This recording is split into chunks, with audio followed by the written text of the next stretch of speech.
बहू के गांव जाने का उत्साह अचानक बहुत बढ़ गया। उसने जैसे खोज ही लिया कि वहाँ उसकी 3 जेठानियाँ रहती हैं, सास ससुर रहते हैं, कभी कभी दानकुनी से ननद भी आ जाती है।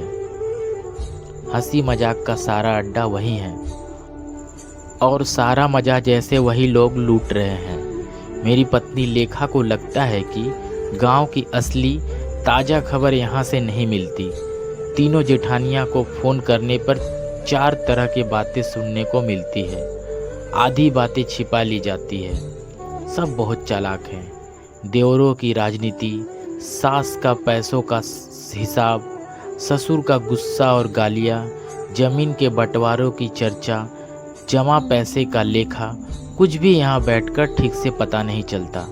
लेखा को अब बस यही चिंता रहती है कि कहीं कोई सारा संपत्ति हड़प न ले।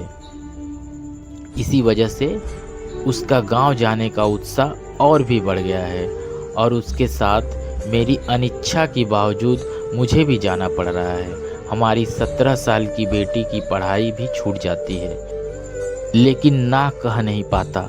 सबसे बड़ी समस्या यह है कि गांव जाकर वह जो कुछ भी सुनती है, सच या झूठ, दिन में कम से कम 72 बार मुझे रिपोर्ट देती है। रात के 3 बजे भी बाथरूम से आकर मुझे जगा देती है और फिर ये सब सुनाती है। सुबह होते ही उसकी बातें फिर शुरू हो जाती है और सूरज निकलने तक बंद नहीं होती। अब तक तो सब ठीक था, लेकिन अब तो गांव में जो कुछ भी हो रहा है उसके लिए भी वह मुझे ही जिम्मेदार ठहराने लगी है। मैं क्यों कुछ नहीं कहता, विरोध क्यों नहीं करता, सब मेरी लापरवाही है। इसके बाद शुरू होता है, मैं खराब खानदान का हूँ, मेरी माँ अच्छी नहीं, बाप अच्छा नहीं, भाई बहन कोई अच्छे नहीं। मैं इन बातों का विरोध नहीं करता, जानता हूँ कि विरोध करने से घर में झगड़ा बढ़ेगा। वैसे भी लेखा मुझसे 24 घंटे नाराज रहती है, क्यों यह भी मुझे नहीं पता। इसी बीच एक दिन पिताजी ने फ़ोन पर बताया कि गांव की ज़मीन जायदाद और पैसे बराबर बराबर बांटे जाएंगे और मुझे महीने के आखिरी रविवार को गांव आना होगा। लेखा को यह खबर पहले ही मिल चुकी थी।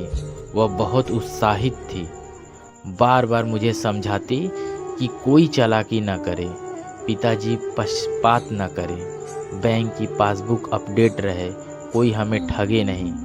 मैंने पहले ही कह दिया था कि मुझे गांव की कोई चीज़ नहीं चाहिए। अच्छी नौकरी है, अच्छा घर है, एक ही बेटी है, और क्या चाहिए। लेकिन मुझे पता था लेखा मेरी बात नहीं मानेगी। वह पूरा हिसाब समझकर ही गांव छोड़ेगी। ज़रूरत पड़ी तो माता पिता का अपमान करने से भी नहीं हिचकेगी। पिताजी ने सब तैयारी कर रखी थी, किसे क्या मिलेगा सब डायरी में लिखा था।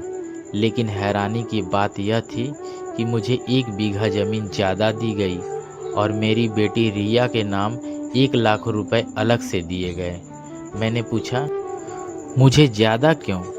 पिताजी मुस्कुराकर बोले, तुम बड़े बेटे हो, सबसे ज़्यादा मेहनत की है, और रिया वह मेरी सबसे प्यारी है।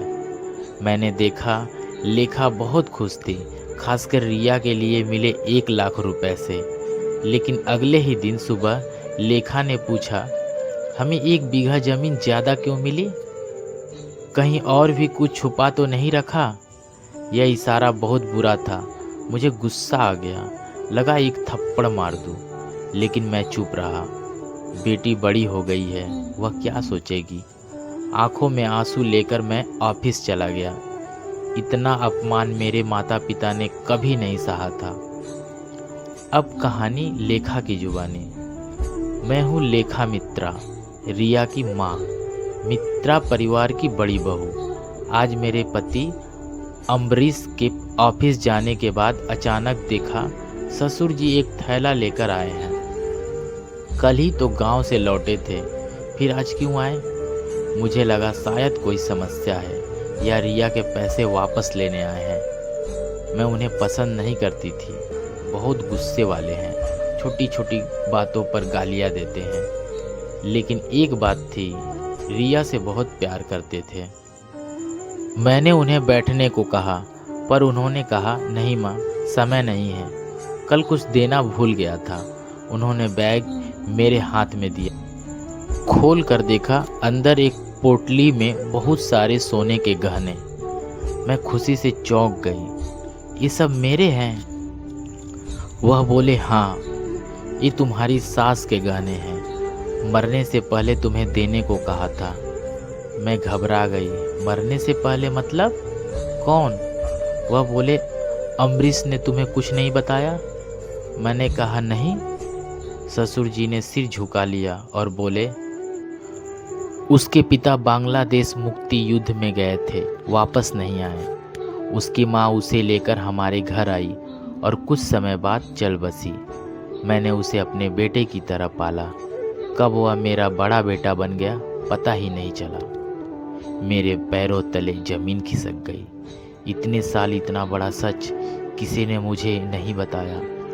और मैं उन लोगों को रोज अपमानित करती रही, संपत्ति के लिए झगड़ती रही, लेकिन उन्होंने कभी नहीं कहा कि मैं उस घर की नहीं हूँ, कि मेरा कोई अधिकार नहीं। मेरी आंखों से आंसू बहने लगे।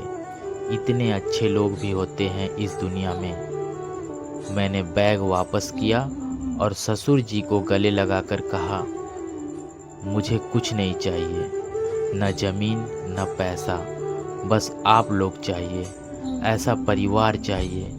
मेरी बेटी को कभी सच्चाई मत बताना, हमें अपने से दूर मत करना। ससुर जी की आंखें भी भर आई। उन्होंने कहा, इस अभागे बाप को कभी मत भूलना। अम्बरीश मेरा बड़ा बेटा है, मेरा बड़ा बेटा। लेखक राम बाबू मंडल।